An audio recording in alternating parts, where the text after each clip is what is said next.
Welcome inside the channel, guys. What's going on? Just after 4 o'clock here on Monday the 15th. I guess still that is technically a Victory Monday. And welcome in. I'm glad you guys can be with me. MyBookie and ProfitX, along with Preston Automotive Group, Primary Residential Mortgage, and many others make this channel run. So thanks to my sponsors. Thanks to all of you. If you could on the way in, like the video, subscribe to the channel, hit that notification bell. Ravens, of course, gearing up for the Detroit Lions 1 week from tonight. And I'm happy to share that not only will I be making my way back to Baltimore for this game, not only will I be a spectator for the first time on U.S. soil for a Ravens game in a non-press box setting, but I will also be back at Be More Around Town coming up on Monday night for the pregame show. Really looking forward to joining Jimmy Smith, Brian Snyder, who of course owns Be More Around Town, and the rabid fans that make up the Be More Around Town crew coming up on Monday. Again, 1 week from today. Tilly wanted to make herself known. There's somebody outside the window. We're still working on the new studio setup. Little girl, we're live over here. Hey, yo, what are we doing? It's all good. There's nobody ever coming inside this house. There is nobody in this house, first of all, because it's not a house, but Tilly always takes care of business. She's my personal guard dog, and she's loud as shit. Hey, little girl. Up. Little girl right there. Hey. You should see her tail right now, and the fur is sticking up like a mofo on her backside because she is insanely protective. I don't know what the hell is going on outside, but what a start to today's live stream. This is when I need Sarah to be like, hey, can you handle this while I handle this over here? Pure chaos over here. Tilly's in the house. You guys are in the house. And you want to know who else is going to be in the house moving forward, guys? It's Mike Green, number 45. Perhaps the door is open for the rookie second-round pick out of Marshall. You want to know why? Because Kyle Van Noy is dealing with a setback. Jeremy Fowler noted exactly that earlier today when we were live on the Vault, and this is what KVN is dealing with. He's a Pro Bowl edge rusher. He's coming off a stellar season in terms of overall sack production, and now he's set to miss multiple games with a hamstring injury. That from Fowler and his source. Yes, he led the team last year in sacks with 12.5. He's hoping that the injury is short-term. You can add John Harbaugh to that group of folks that are absolutely hoping that's the case. Yeah, I really, nothing. I can tell you the update probably that I probably want to give, Bo, just would be that there's nothing season-ending or long term. You know, everything else is either day-to-day. Something might stretch into a week-to-week, but there's really no advantage in us in sharing that information today for our opponent, so probably stay away from it. John Van Noy leaving early, it was an opportunity for some other guys to play more. Mike Green upped his snap count. What are you seeing from him, not just yesterday, but just in his development, now knowing whether Van Noy is going to be available? Well, I think he and I, you put Malachi kind of in that category as well, young rookie players. Made another step, in this game. I think he tightened it up a little bit with some of his angles on his pass rushes and his run defense. Very physical off the edge, both of those, a few times. Yet still, like rookies, there's a ways to go. But keep making the same kind of progress every single week, and I'm happy with the way Mike's playing. I mean, he's playing good football for us, and just got to keep growing as a player, as a young player. We'll get to some of the numbers in just a bit on, again, Ravens rookie Mike Green and his first couple weeks. But let's be clear. The fact that this happens a day after, right? KVN's setback related to his hamstring comes a day after Jadeveon Clowney is off the board. That hurts. That hurts for the Ravens. He goes to Dallas. It's 3.5 base, I think, up to $6 million with incentives. But this feels like a miss by Eric DeCosta and company, leaving Jadeveon out there for the taking up until Dallas made a decision yesterday after their overtime win against the Giants to ultimately snatch up Jadeveon Clowney, who, of course, a lot of these veterans came off the board in the last couple of weeks, right? The Matthew Judons, he went to what? Miami. Zadarius Smith goes to Philadelphia. Jadeveon Clowney goes to Dallas. There's not much left out there aside from the idea of come November, early November, I think it's the 4th, if I'm not mistaken, a potential trade deadline acquisition. So look, this is the Ravens betting on who they have internally, and there's, I don't know, some risk that comes with that. I feel like just because clearly they know what they have, or they feel like they know what they have in that room, but it's unproven until otherwise said, otherwise proven in Mike Green's case, right? We'll see what Odafe Owe can do in a contract year. It's a contract year for KVN. He's on the other side of 30. He's now dealing with a hamstring. That's going to set him back for a couple weeks now, and it's a bummer because obviously he's been a key part of this pass rush when it comes to sack production and pressure rate over the last couple of years since the Ravens brought him in from the street back in early 2023, right prior to going to London to play the Titans that year. So yeah, Evan, it is kind of like we like our guys. It's like, okay, well, we love you, Buck Showalter, but like, what does that mean right now for the Ravens? I'm old enough to remember. I keep saying that phrase. It's a crutch phrase, I know. But last week on Sunday night in Buffalo, they were not getting home with a 4-man rush. And I'm not going to sit here and be naive to think that yesterday's dominant defensive performance is a potential sign of things to come, particularly given the competition that comes to Baltimore 1 week from tonight. That's a Detroit team that has talent littered throughout its roster and just put up 50-plus points against, yes, I know, it's the Chicago Bears, but they get paid too, and they're prideful too. It's 52 points.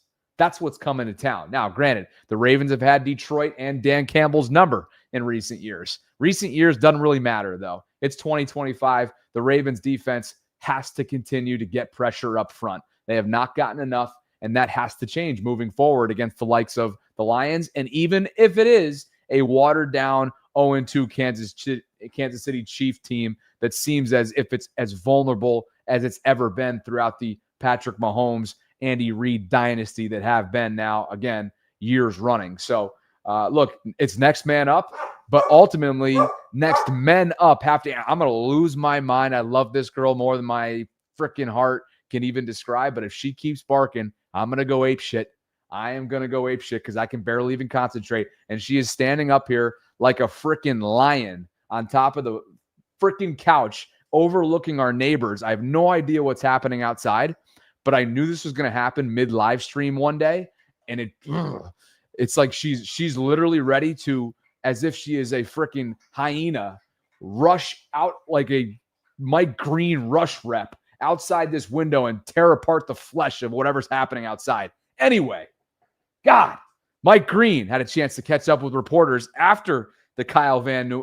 This wasn't after the Kyle Van Noy news came down because we just learned that today. Now she's coming up to me and like trying to be by my side and being sweet and cute and making me feel bad for what I just said.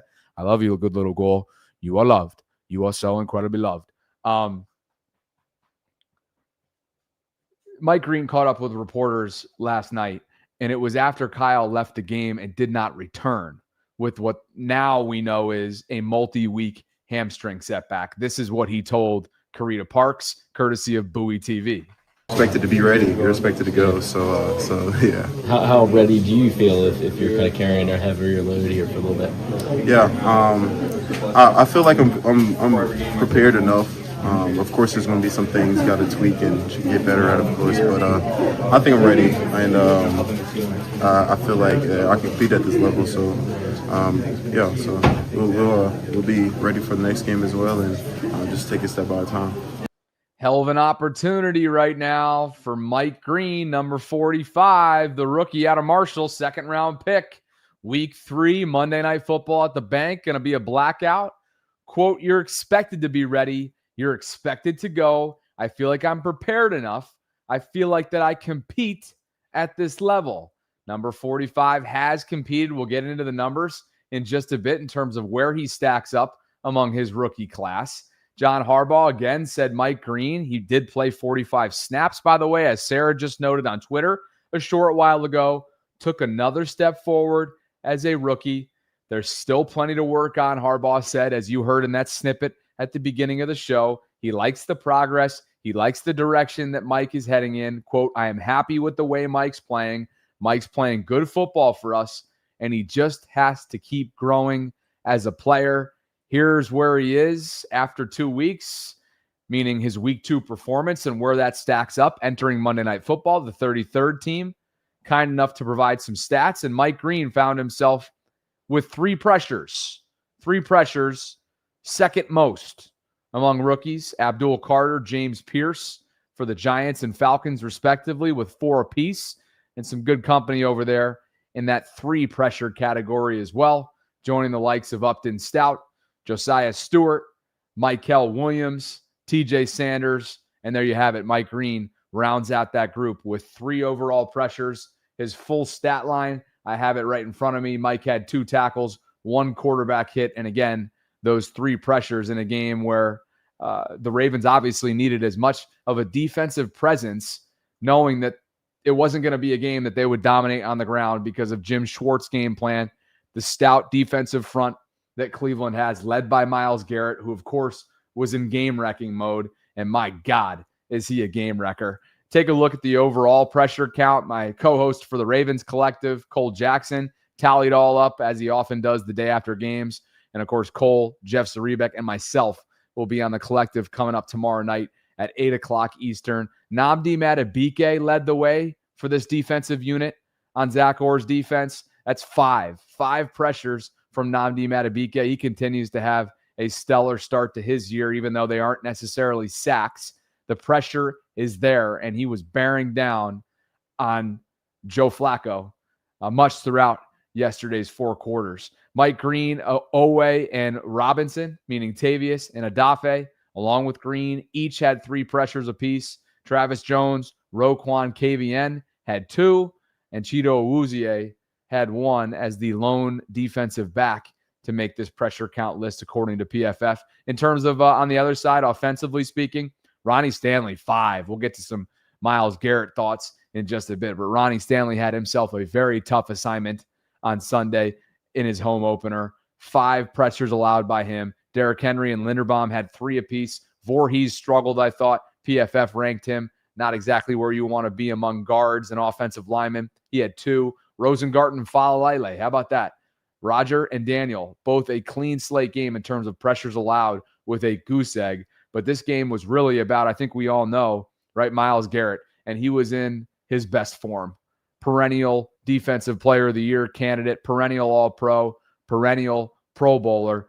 This is how he graded out according to PFF's metrics. An 89.6 overall grade, was a third best on the team. Malik Collins, 92.5. Devin Bush, no surprise here, right? The majority of these players on their top 5, all their players, were all defensive players. Malik Collins, Devin Bush, Myles Garrett, Grant Delpit, and Ronnie Hickman were the top 5 highest graded Cleveland Browns in terms of PFF metrics. And if you haven't already checked out Myles Garrett's comments from last night, he wasn't too pleased with how a lot of this worked out yesterday in Baltimore. And here he is talking about the loss itself. Embarrassing.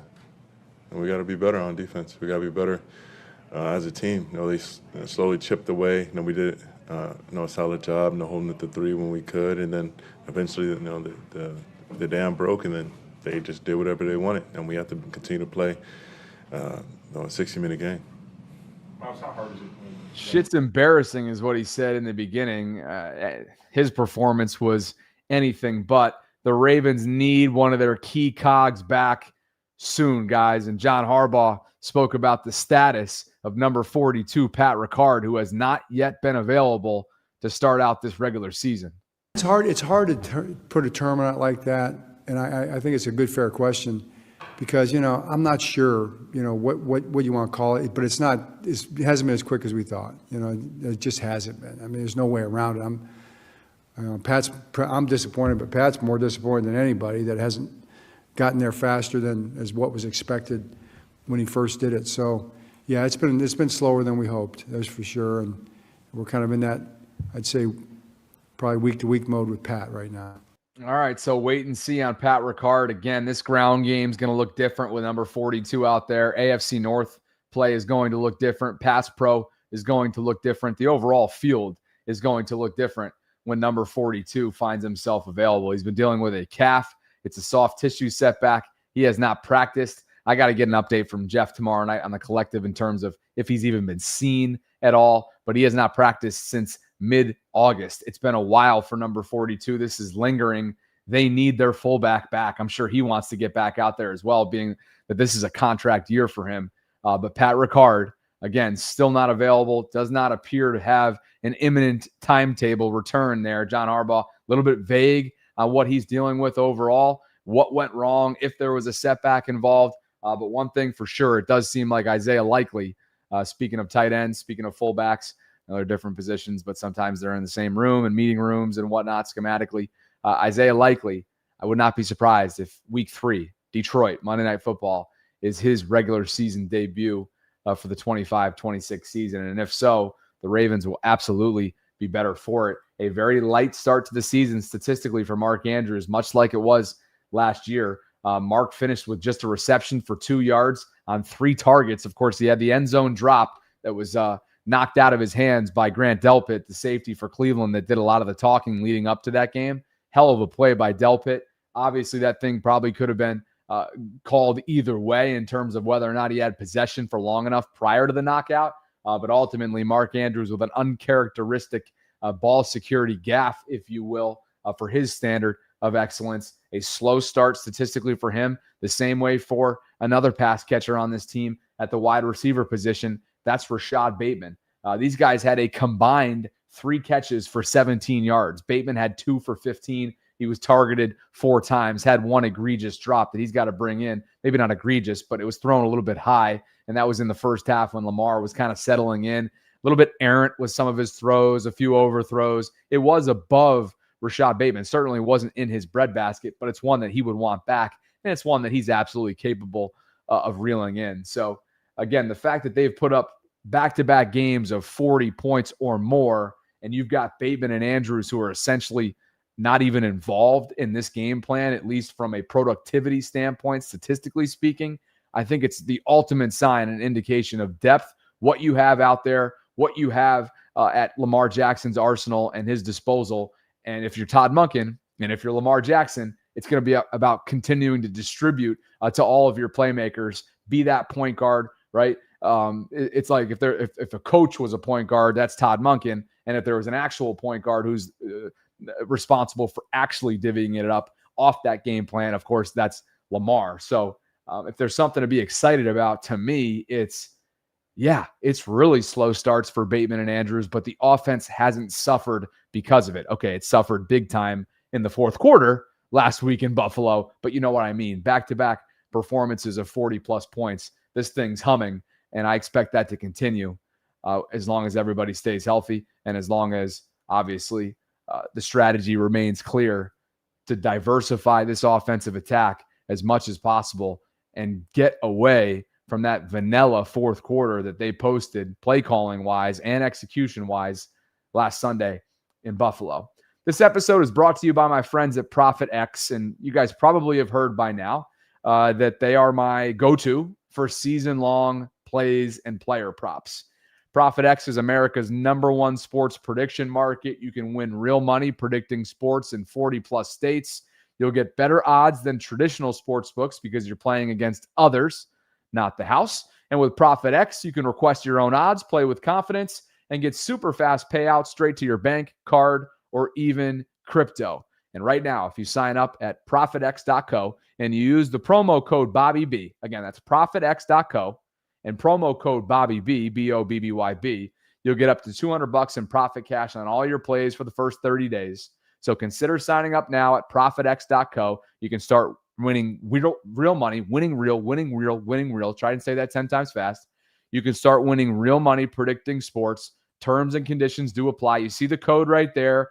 All the highlighted and turquoise states are where it's available. And if you go to ProfitX.co, it'll take you to the screen real quick. Let's take a close look at this week 3 matchup coming up in Baltimore, which I will be in attendance for. All the games, by the way, have shifted over to week 3 here. And then I believe Monday night has been updated as well. It's a doubleheader, by the way. Tampa and Houston, and the Chargers and the Raiders will face off. So Vegas hosts Raiders-Chargers. Texans host Bucks-Houston. That's what's coming up tonight. But as far as our audience cares about, Ravens are 6-point favorites. That's the way this line is opened up. Coming up on Monday night in Baltimore. Over-under is set at 52. God, I might hammer that. 52 the over-under is. This is a team, the Ravens are averaging more than 40 points a game, and Detroit just put up a 50-burger, 52 to be exact, on the Chicago Bears. This might be something to look at there. You can also get into this specifically with the playmakers that are going to take part in this game. You got Jahmyr Gibbs, really talented player, as is Derrick Henry. You got Zay Flowers and Amon-Ra St. Brown, not to mention Jamison Williams. And, of course, perhaps Isaiah likely makes his regular season debut for 25-26. Again, you guys know the drill by now. ProfitX.co. Use the promo code BobbyB, and that'll get up to $200 in profit cash on all your plays for the first 30 days. Thanks to ProfitX for the continued support of this program, and thanks to all of you guys for being here on this Victory Monday. Please like the video on your way in. Subscribe to the channel if you haven't already done so. Hit that notification bell and listen to what John Harbaugh had to say about DeAndre Hopkins and his ongoing plan for him, meaning on a number of ways, right? On a number of fronts, I should say. John Harbaugh, what is the plan for DeAndre? Quote, I think we'll see as we go. We have a lot of guys that can play and do different things. The more DeAndre's on the field, I'm happy about that. That playmaking depth, right, which is really just the amount of mouths that they have to feed, it's kind of a blessing. But it's also a dilemma, and we're working through it. But hopefully it's the kind of dilemma that puts a lot of points on the board. Guys, DeAndre Hopkins, not the high-volume guy that he once was. The Ravens don't need him to be. They didn't pay him to be, and they're going to be just fine if he doesn't end up becoming that at any point throughout this year, especially if he continues with these contested catchability flash plays, right? The signature one-handed grab against Buffalo, being a target in the end zone, establishing that rapport and chemistry with Lamar Jackson. It's been a great start for D-Hop. 2 catches, 64 yards. He did have a touchdown, that long of 41, where somehow, some way, the dude just finds separation, even if it is the ever so slightest amount. It is really impressive that at 33, DeAndre Hopkins can still channel his ability from within to be physical, to be dynamic, to have a sure pair of hands, and give post-game quotes like this that put all of life into context. It doesn't motivate me at all. What motivates me is, my mom being blind, and, my father died when I was 6 months. Real things in life. That stuff is just funny games. I love interacting with fans, but I think I pay attention to more of the people congratulating me and cheering me on my back than I do the people that sit at home and all they have to do is speak negative about things. So I like shooting the breeze, but it doesn't motivate me at all. Now, what's he referring to? He's referring to some of the noise online, some of the doubters, some of the critiques about DeAndre Hopkins being washed, DeAndre Hopkins being that. Let me be clear. I am not on record for saying that DeAndre Hopkins would be washed in Baltimore. To me, and it's an ongoing debate between Evan, of course, friend of the show, and myself, I didn't think that he would be a needle-moving acquisition. And after 2 weeks, the jury's still out. It's also about how you define needle-moving, right? Could he be impactful for them in a small sample size? Absolutely. Could he be an upgrade, most importantly, over Nelson Aguilar at wide receiver 3, who's been in Baltimore the last couple of years? Absolutely. And the fact that Devontae Walker now is a part of that equation, man, it's a great problem to have if you're John Harbaugh and the Ravens after 2 weeks asking questions, or answering questions, I should say, about DeAndre Hopkins' playing time and what the plan is moving forward. Here's was his response. This is in full.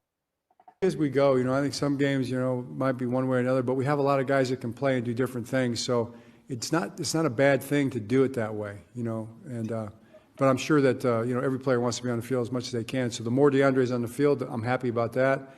But if we don't have to have him out there too much doing things that aren't like kind of difference-making things too, that kind of makes sense as well. And then you've got guys that can go out there and make plays. Like you put Tez out there and he does some things and he changes it up on the defense. That's a nice thing too. And Tylen the same way. Of course, you already got Bate and Zay. They're going to play a lot of snaps. And you want to get the ball to the tight ends. That was just brought up. When are the tight ends going to get those chances? So those are all the things that we're kind of grappling with and trying to put together the offense for every week. And Todd and T and the offensive coaches all do a great job of that.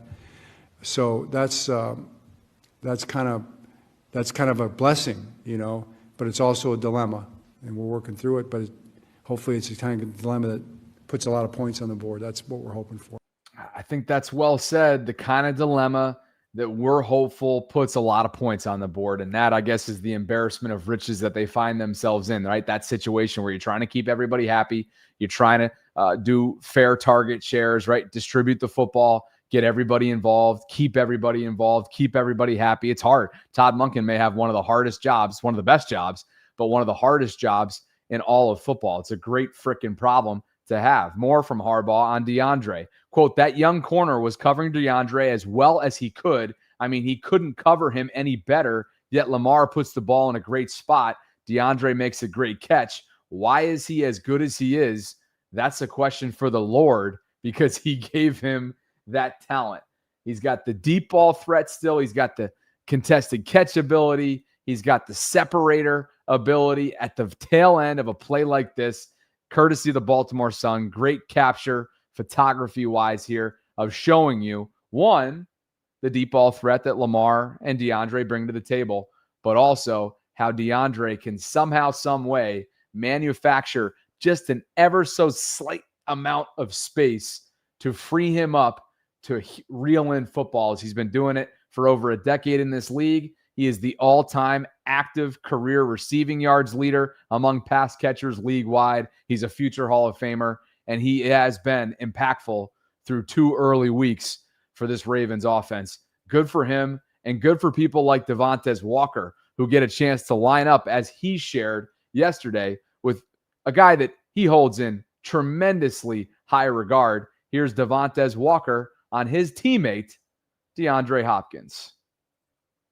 It was 100% a touchdown, but it's surreal, seeing that. Like I said, I grew up seeing that. So, being a teammate of his, it means a lot to me. Even last week, I feel like when he got here, it didn't really hit me as much than last week. Walking out the tunnel with him, a guy that caliber, done it all in this league. Being able to look beside you and be like, dang, like that's my teammate. That's somebody I idolized growing up. So it's been great. Almost 10 years separates the two. 33-year-old DeAndre Hopkins, 24-year-old Devontae Walker. That's pretty cool. And I can remember Zay Flowers saying and sharing similar sentiments regarding, of course, Odell Beckham Jr. a couple years ago when they brought him in for the lone 2023 season. A few super chats have come in. Appreciate you guys for being with me on this Monday late afternoon. If you could, on the way in, like the video, subscribe, hit that notification bell. Consider joining the Discord server. It's free to join. There are close to 1,000 members in there, including Tyler Loop's father, Steve, which has been a fun little wrinkle. It's free. It's a 24/7 hub for conversations surrounding Baltimore sports. I'm in there mixing it up from time to time. It's a great way to interact with me on a more informal basis. And again, the link to join, which is free, can be found as a pinned comment right now in the live chat. Dreams, in wake of Kyle Van Noy's injury, says, unleash my demon, David Ojabo. Ojabo, of course, has been inactive back-to-back weeks to start out. It's a big year for him.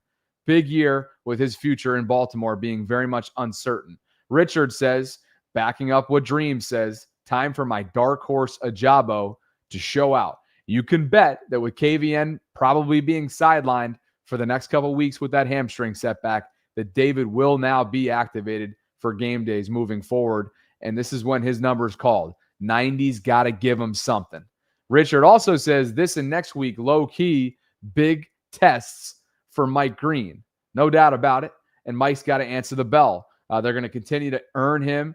He's going to have to continue to earn reps, stack days, stack games. The pressures, again, they're there. He still can diversify his consistency, diversify his technique. We know how skilled up he is. We know how much of a motor, a never-ending, unrelenting motor he has.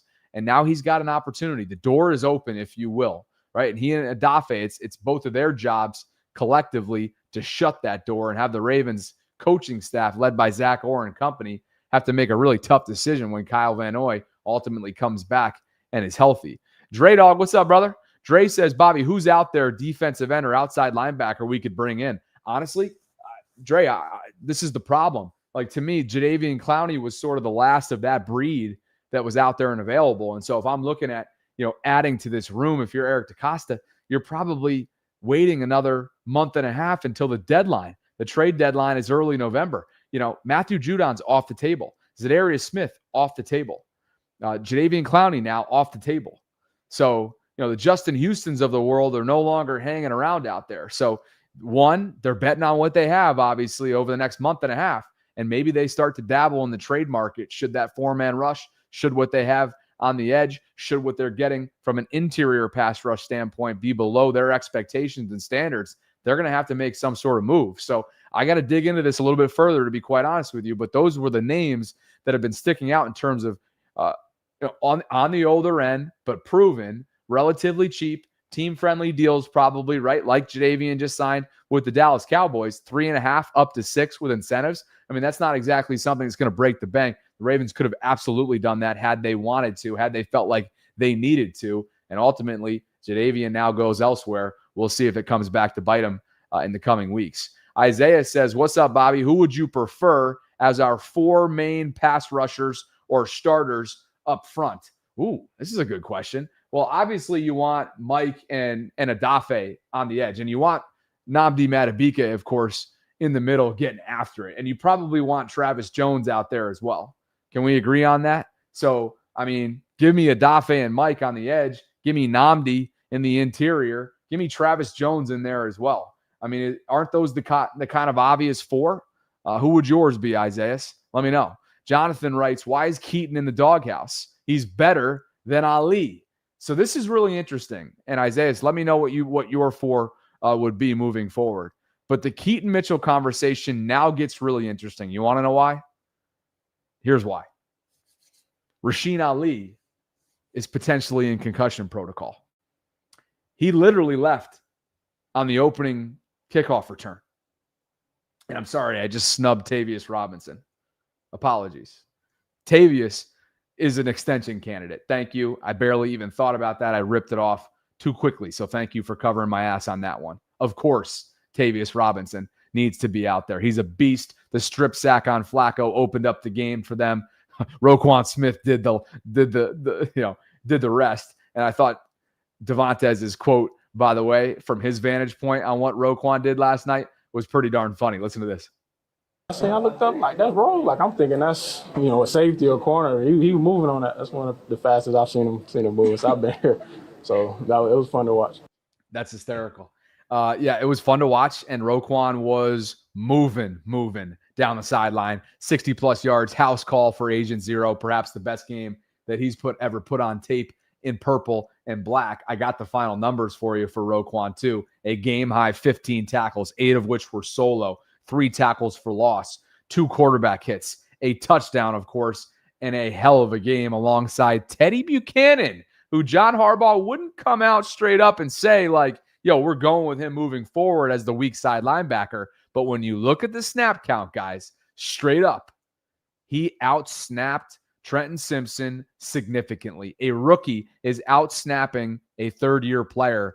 That's tough for Trenton. I saw 32 out there a little bit. I think he only logged about 15 snaps. Sarah had the snap count up earlier. Jeff Zarebek tweeted it out, as he always does. Not a great indication of what they feel like they have right now in Trenton Simpson. But just to finish the thought on the screen, because we're going all over the place right now, Jonathan Moore noting something here about Keaton. And I don't want to say he's in the doghouse, but clearly their evaluation, whether it was a special teams evaluation or the overall body of work, they felt better about Rasheen Ali, the rookie 5th rounder, I think, out of Marshall. Was Rasheen out of Marshall too? Was he a former teammate of Mike Green's? Somebody check that for me. I think he was. But long story short is now with Rasheen potentially being banged up, literally on that opening kickoff return yesterday against the Browns, maybe, just maybe, Keaton gets his shot now to not only be that primary kickoff return specialist with Justice Hill, but maybe get some special team snaps and maybe, just maybe,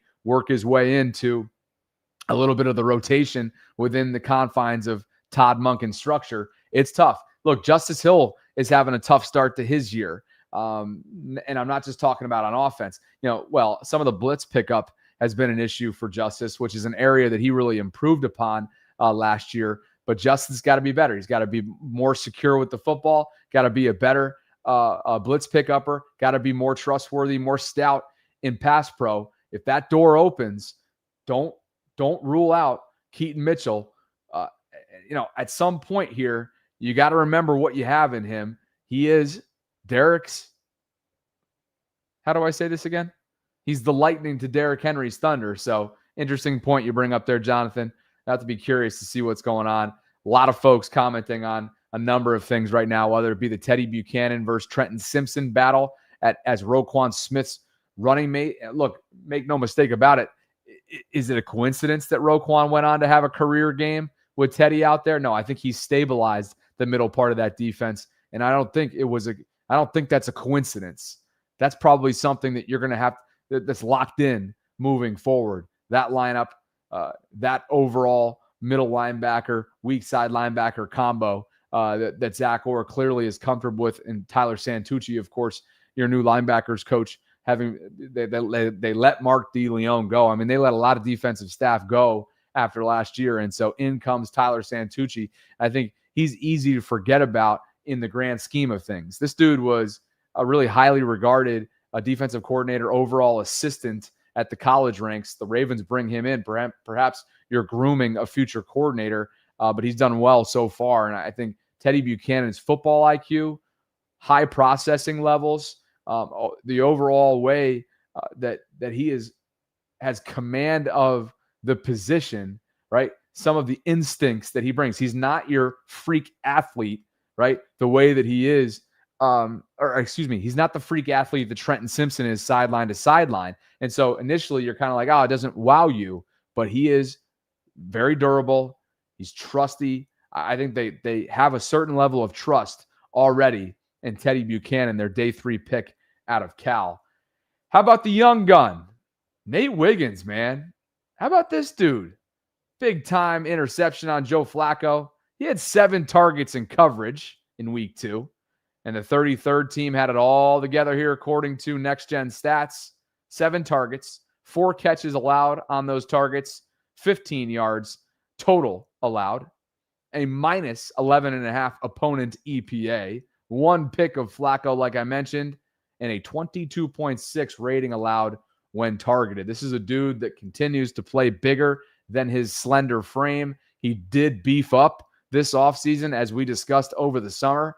And when he gets going, that 4.2, 4.3 speed is on full display. He returned at 40+ yards? Might have been longer than that. Was it 60+ yards yesterday for number 2?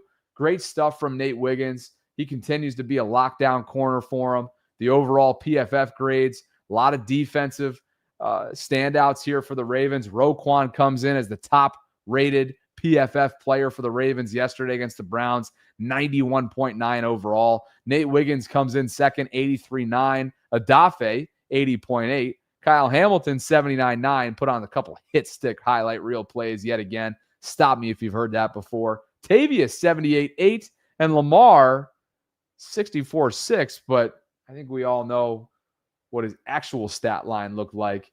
And my God, was he killing them with the vertical passing attack in the second half, dicing them up, getting DeAndre Hopkins involved, right? Getting Zay Flowers involved. I can't believe I've been going this long in the stream and I've yet to mention Zay Flowers. The guy's off to a brilliant start through 2 weeks. Some of the misdirection, some of the cutting ability, some of the yak yards, some of the off-schedule stuff that he and Lamar just have each other down pat on. It's so much fun to watch. 7 receptions for 75 yards. That's added on to $143, I think, from week 1 in Buffalo. He was targeted 11 times. Zay is just so fun to watch out there. He's got a sure pair of hands. He is always looking to go north to south, east to west. He says, the hell with that. I know this fan base is clamoring for me to go north to south. None of this bullshit lateral stuff, dink and dunk. No, he's trying to run through you, trying to pick up yards, move forward, move the chains. Zay Flowers is looking like a wide receiver 1 in Baltimore, and he's looking like an absolute threat. No doubt about that whatsoever. Appreciate you guys for being with me tonight, late afternoon here on a Monday. If you haven't already done so, please like the video, subscribe to the channel, hit that notification bell. Let's go check out what's going on in the Discord group before I look around the AFC North a little bit. This is a 24/7 hub for conversations surrounding Baltimore sports. And because we're on the Ravens YouTube channel right now, meaning my Ravens channel here of coverage, let's see what's going on in the football side of things. Sod Blitz was all over a couple of the slides that I've already had up here from the PFF graded out Ravens. Thanks to Sod for passing those along. Here's Roe and Ray. Oh, yeah. When there was one, there might be another. Roquan, obviously, got a ways to go. Ray Lewis is one of one. But these two clearly have a relationship together, and I think that's pretty darn cool. Past and present. What else do we have going on here? Mike Green. Yes, everybody's talking about Kyle Van Noy. You guys know the drill on that one. Multiple games set to miss because of that hamstring setback. The Bengals, looks like the Bengals have made calls for Malik Willis. If I were them, I'd be calling up Atlanta. Get Kirk Cousins to Cincinnati if I'm a Bengals fan. Looks like B. More Chef 87 was at the bank yesterday. Look at these guys. That's awesome.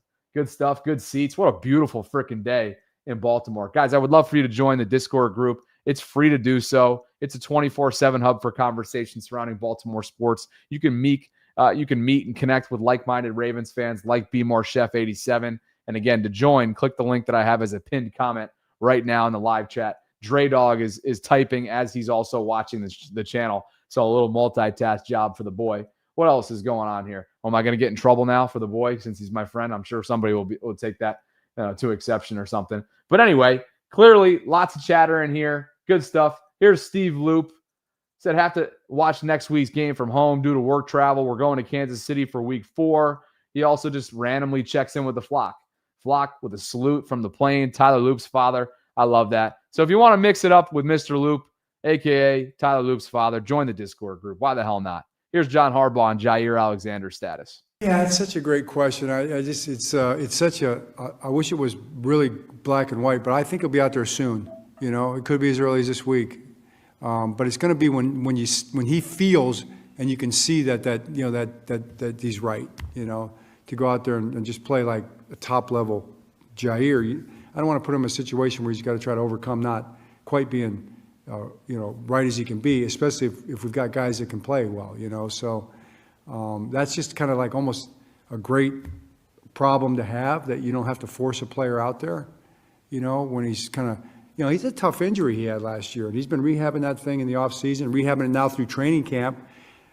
He ended up rehabbing it for about 3-4 weeks in training camp with no practice. So that was probably the toughest part of it. If he had been able to, practice there, maybe that would have helped. But it wasn't quite there yet.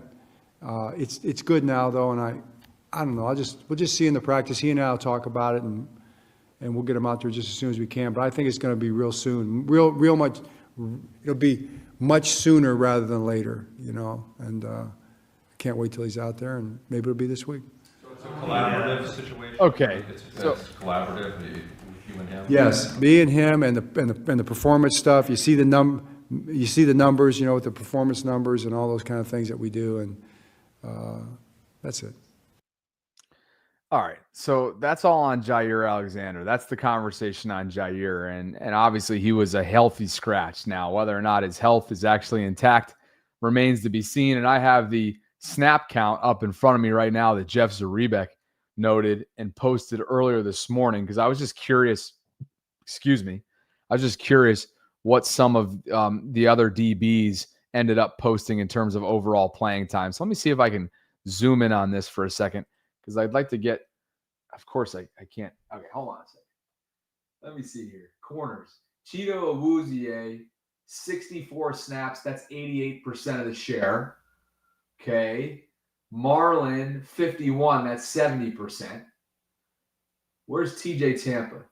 TJ, 16 snaps. That's 22%. Was not including special teams. What other corners do we need? Where's Nate? Nate, 69. That's 95% of the snaps. That was the leading defensive back, it looks like. Malachi Starks, 68. That's 93%. Who else do we need to look at here? Keon Martin, 22. That's good for 30%. Who else? Ruben Lowry, just 7%. That was in the fourth quarter. So, look, I bring up this conversation because there is absolutely no rush whatsoever. Tilly is sleeping as if she's a human with her head on the pillow. I wish I could turn the camera right now. I can see my bed from the living room from this makeshift studio, and she's literally sleeping down on her side as if she's a human perfectly on the pillow. So I take back everything I said at the beginning of the live stream. Okay, let me be clear on that. But you know where I'm going with this conversation. Do not rush Jaire back. And if you don't feel like that he's what he once was, you got to be careful with that. You got too much talent in this secondary, right, to force feed and essentially cave to Jaire's pressure that I'm sure he's putting on the staff being out there. The former All-Pro that he once was obviously earns that kind of respect. But as Chris Long put it recently, I mean, look, age comes quick, especially after the PCL tear and the procedure that followed it and the knee drain at the start of training camp. Here's Chris Long last week.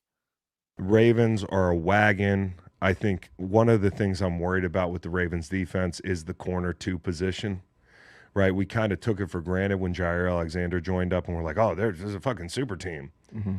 I think there's Jaire Alexander this year and then him like 3-4 years ago. There's a difference and it happens fast. He finished the night with 2 really bad reps. Ooh, okay. Again, that was after Buffalo, his first regular season speed game since the PCL. So again, we want to have grace, but 30% of the snaps was way too much week 1. They decide to healthy scratch him. You get an opportunity for TJ Tampa, right? Cheeto's snaps go up. Who else did I say was up there? Keon Martin had an opportunity there, right? Obviously, Nate Wiggins is going to play the majority of the game. Marlon Humphrey's going to get a hefty amount, even though he got banged up in this game. Doesn't look like it appears to be serious or anything, season ending. Bottom line is, do not cave to the pressure that I'm sure Jaire is putting on this staff moving forward. Ramp him up accordingly. We'll continue to have grace. And if he can get himself back to, giving an impactful type of presence and bringing that veteran savvy, right? That outside corner, inner dog mentality, press coverage, right? Pass breakup nightmare. Guys are throwing away from him. That's what you want. But maybe it is only a third of the time moving forward as you kind of get him back and ramped up. I mean, there's just too much talent littered throughout the secondary and too much youth that are ready right now to contribute. So I hope they keep that in mind moving forward. Before we get to the AFC North, a quick note from another one of my episode sponsors, and that is the folks at MyBookie. Guys, college football is already cooking. My cousin here lives in town in St. Pete. He's a Florida Gator. Needless to say, he's not too pleased with what's going on in Gainesville these days. God bless him. But college football is already cooking. Upsets, blowouts, wild covers, and MyBookie lets you hit it all. Game lines, player props, and more. Everything you need before the pros even kick off. When Sunday rolls around, you're already up. MyBookie's got it all under one roof. You can win big on the NFL Super Contest and Survivor pools. And if you're new to MyBookie, use our code BobbyB, that's BOBBYB, and any bet you choose up to $500 is fully covered. Make your play, and if it doesn't hit, you get it right back when you opt in using your bet back bonus token. MyBookie's where bettors win together because bragging's good, but cashing in is better. Do me the favor, please gamble responsibly. If you're having trouble doing so, pick up the phone. Call 1-800-GAMBLER. That's 1-800-522-4700. Thanks to everybody at the MyBookie folks, and of course, the folks at ProfitX. Joe Burrow, undergoing surgery for turf toe, going to sideline him a minimum of 3 months. Joe he's been injury prone in recent years. Let's be very clear. Take a look at the timeline. 2020, torn ACL, MCL, and PCL, and a meniscus. Missed the rest of the season. Went on to become the comeback player of the year not long after. 2021, dislocated his pinky. 22, MCL sprain. 23, torn wrist ligament. Missed the rest of the year. 25, now a grade 3 turf toe. He's going to be sidelined 3 months. Big blow for the Bengals. They are 2-0. They do have a very serviceable backup quarterback in Jake Browning. But if I'm them, I'm calling Atlanta right now. And I'm calling Kirk Cousins' representatives and getting him on the phone. Jake Browning he's done well. He's gotten above 500, by the way, regular season starter and fill-in duties for these Cincinnati Bengals. But quite honestly, Let's be honest here. I don't know if Jake Browning, given that the Bengals schedule, it's not like it's anything crazy the first couple weeks of the season. And J.J. McCarthy just went down, so it looks like Carson Wentz is going to be starting for Minnesota, who the Bengals play this upcoming week. So they're actually in a decent position to go into week 4 3-0. But after that, let me just get myself fully spruced up and refreshed on the Bengals' regular season schedule. They are, again, they're 2-0 up top this division right now with wins over the Cleveland Browns. Really, the Browns lost that game. Cincinnati didn't win. The Browns lost it. A couple pass deflections that turned into picks for Joe Flacco, a couple missed kicks by Cleveland's kicker, so on and so forth. So Jacksonville, of course, loses to Cincinnati after they were up when Joe Burrow went down, and they find a way to lose. Not good. And is there a rift between Liam Cohen and Trevor Lawrence? I don't know. That was an interesting little in-game exchange there between the two, head coach, quarterback. But it's at Minnesota this upcoming week for the Bengals, then at Denver, then home against the Lions, at Green Bay, home against the Steelers, Jets, and Bears. A little bit of a reprieve there heading into a Week 10 bye. So again, 3 months from now would take you out to what? Mid-December. That'd be like Week 15 against the Ravens. That's the 14th. That's the second time they'll have played them. And that game is going to be in Baltimore, or I should say home in Cincinnati. Thanksgiving night 2 weeks prior will be in Baltimore, prime time. Again, Thanksgiving night on a Thursday. So it's a big deal, big blow for the Cincinnati Bengals. And quite honestly, you can't call Joe Burrow injury prone without, well, you can, but you can't call him that without this context right here. Take a look at their pass pro ranking since drafting Burrow back in 2020. This is pass block win rate according to ESPN research. Man, they have been deplorable. This is horrific. 29th, 30th, 27th, 32nd in the previous, 5 seasons leading into 2025, and so far through 2 weeks, 28th. They don't protect the guy, and they're paying the price now as a result. They invested a lot of money into his pass catchers at his request, and now they're without their star mega franchise quarterback for the foreseeable future. We'll see if this ends up becoming a 2-team race in the AFC North because Cleveland's going nowhere fast. As for the rest of the league, again, I mentioned this, that J.J. McCarthy is dealing with an ankle injury. So it sure seems like Carson Wentz, right, got starts with the Rams and Chiefs in Week 18 the last 2 years with starters resting for those respective teams. And it sure looks like with J.J. McCarthy now down with what's being described as a high ankle sprain, Carson Wentz still in this league, still backing up players. Looks like he's going to get a shot to prove what he still has left in the tank, if any at all. And as you take a look around the league, my goodness, Commanders are dealing with a Jaden Daniels setback. He's got a knee sprain. Justin Fields with the Jets is in concussion protocol. They got punched in the mouth by Buffalo Week 2. Brock Purdy dealing with a toe injury. Mac Jones came in relief, played well. And now, of course, Joe Burrow needs toe surgery. If this doesn't give you a little bit of, obvious appreciation, newfound appreciation, if you will, for what Lamar's been able to do really since 2022 in the health category, and that is be durable, be far from injury prone, knock on wood.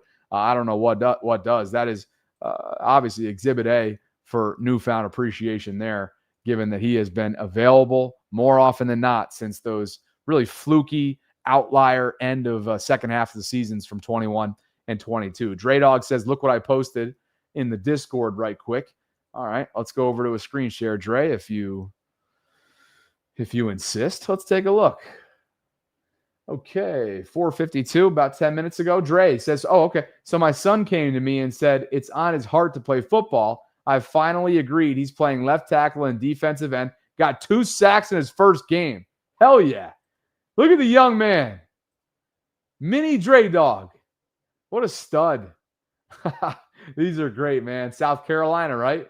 South Carolina's finest. Look out. Could be a future Gamecock on our hands right here. Dre Dog's son, future left tackle, future defensive end. That's dope. Congrats, Dre Dog, and I appreciate you calling that out. That's definitely a reason to celebrate right there. Guys, I'm going to bounce out of here and try and get a little bit of rest, try and get myself ready for week 2. I should say week 3, day 2 of this week. That 6 a.m. workout came quick let me tell you, like the video on their way out, subscribe, hit that notification bell, join the Bobby Baltimore Discord server, help me reach 1,000 members. Guys, I will be in Baltimore this upcoming Monday night for Ravens Lions. I'm flying in Sunday, and I'm going to Ravens Lions. It's the first time as a spectator on U.S. soil. I sat in the press box as a media member for years, but I wanted to take this opportunity.